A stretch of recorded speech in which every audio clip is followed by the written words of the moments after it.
Hey everyone, I'm Shana and you're watching Recipes Are Simple. Today we're making delicious buttermilk crispy chicken burgers. This is my take on McDonald's buttermilk crispy chicken burger. Made at home and delicious. So it's made with a whole chicken thigh. It's flavored with buttermilk and seasoning, and then it's deep fried and then finished off in the oven. It's crisp on the outside and juicy on the inside with romaine lettuce, black pepper mayonnaise, and melt in your mouth New Zealand Colby Cheese. This burger is simple to make at home, so let's get started. So today we'll be making 8 burgers. For this I'm using 8 boneless chicken thigh and leg portions. It's the entire leg and thigh together that you can purchase like this. So it comes in sections like this. It's boneless, but we will need to do some tidying up. Each of these portions contain a little bit of bulky pieces that are darker in flesh, and there are these round pieces that sort of fall off like this. We want to cut them off. We're not going to use them because when they're deep fried, they tend not to taste good. So I'm just going to toss that into a saucepan and make some chicken stock at home. You don't have to discard them, but it is better to remove them before you deep fry them because it messes up the flavor. So we're just going to snip these pieces. There will be 2 pieces on each section of chicken boneless thigh like this. We're just going to repeat that with all of the remaining pieces. We're also going to remove any excess fat that you can see. So you'll notice those pieces of flesh that I'm cutting off is darker and redder than the rest of the thigh meat. So we've done that with all the pieces. Then what we did, we removed the skin. Now we do need to tidy it up a bit further. You'll see that we have nice squarish sized pieces.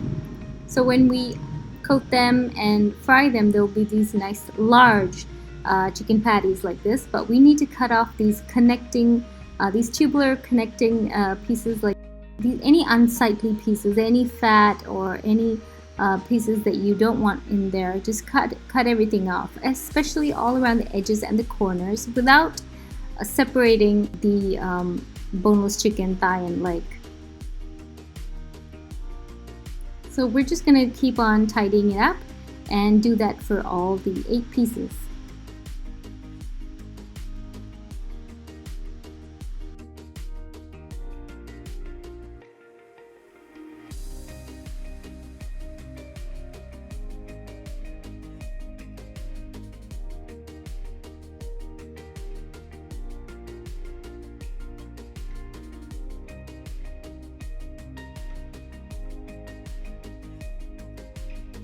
So once we've cleaned and trimmed and neatened all the pieces like this, we're going to rinse them once and keep them in a colander like this. You can also pat them dry with kitchen paper towels. Now the weight after cleaning all the pieces is approximately 1¼ kilograms.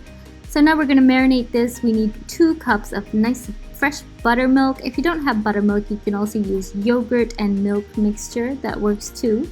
So you need enough buttermilk to coat the chicken completely.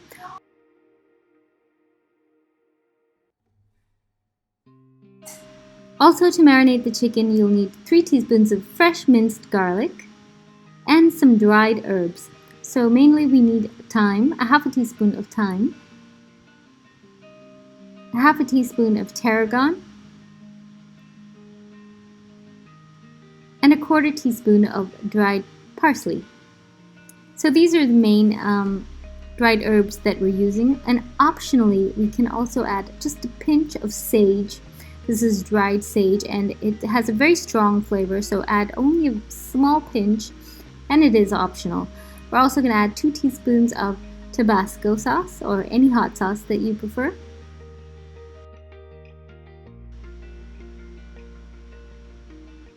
And we're also going to need 1 teaspoon of black pepper and 1 teaspoon of salt. So rub all these into the chicken pieces really well. So I just did that in another larger bowl, and then I transferred the chicken pieces back into this bowl, and we're going to pierce the pieces lightly with a fork so that the marinade can penetrate. And then I poured back in the remainder of the buttermilk marinade. Now I'm going to cover this and refrigerate it for 1 hour approximately. In that time, I'm going to make the black pepper mayonnaise. For this, you need 1 cup, that's 240 ml of sunflower oil, 1 egg, 3/4 tablespoon of vinegar, half teaspoon of pepper, and 1/4 teaspoon of salt. So we're using an immersion blender. To a dry container like this, we're going to add the egg, the vinegar, half teaspoon of the black pepper, and 1/4 teaspoon of salt initially. And from the 1 cup of oil, we're going to add 3 to 4 tablespoons first. Now using the immersion blender, we're just going to start blending on a high speed just until everything's mixed nicely and becomes lighter in color. So you need enough oil initially to just have the immersion blender immersed in the ingredients. Once it's nice and light in color, we can start to drizzle in the remaining oil. Drizzle in the oil and a steady thin stream, it should be a very thin stream, while you keep lifting and lowering the immersion blender stick, and just continue this process slowly till the sauce emulsifies. If you pour too much oil too fast, the sauce will not emulsify properly. Just keep lifting and lowering the stick, and you'll find that you're making mayonnaise. So now I've added all my oil, and you'll see that the mixture might be a little bit oily. So for this, we just add 1 tablespoon of nice cold water and blend on high once more. And you'll see that oily finish is gone and it becomes perfect mayonnaise. It's nice and thick. So in the end, I'm just adding a couple of drops of lemon juice and just less than half a teaspoon of sugar. This is just to balance the flavors out. So you can see our homemade black pepper mayonnaise. This is perfect for this burger. And I did use pasteurized eggs. So we're going to set that in the fridge. It will thicken further upon chilling. The rest of the ingredients we need for the burger are shredded fresh purple cabbage. We just shred this, and I'm just going to cut it so that I don't have too long shreds. And for this burger, we prefer romaine lettuce, but since I couldn't find it today, I am using iceberg lettuce. Make sure you wash all your vegetables thoroughly. Use a salad spinner to remove all the water. Set all of that aside, and now we're going to fry our chicken. Remove it from the fridge 30 minutes before you fry. So here I have 2 cups of plain all-purpose flour, and we've added about half a teaspoon of black pepper and just over half a teaspoon of salt. Initially you'll need 2 cups, and you might need to add more flour later. So we're just going to dredge the chicken pieces really well in the flour and set this aside on a rack or on parchment paper. I've got some sunflower oil here heating up, and when it's properly hot, we're going to add the chicken, and on a medium heat we're going to fry on both sides. You can turn over the pieces a couple of times till it's golden brown. We won't be frying the chicken completely in the oil. We're going to transfer this to the oven. If you fry the chicken in oil till it's cooked through, sometimes it does have the tendency to turn to brown in color unless you time it perfectly. But the easier option, and also the option that gives you really hot chicken while serving, is to put it in the oven after it's turned golden brown.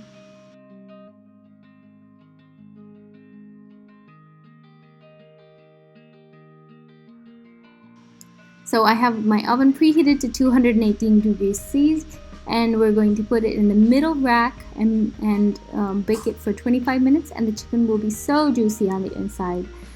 So make sure you haven't over-fried your chicken before you put it in the oven. So we're going to assemble our burgers now. A layer of mayo, and then the lettuce and the New Zealand Colby cheese, It's melt in your mouth cheese, and then the hot fried chicken on top. More mayonnaise on the top bun, and I did put these buns in the oven for just a while, just to warm them up a bit. So top the chicken with the shredded purple cabbage, and McDonald's serves this with grilled pineapple slices, but we don't like the pineapple, so we're making it without. And then you can just finish off your burger and serve them hot. Delicious, crispy on the outside, juicy on the inside. Buttermilk crispy chicken burgers. I hope you try the recipe at home. They're really fun to make and everybody loves them. I hope you enjoyed the quick video recipe. Thanks a lot for watching, guys. Bye!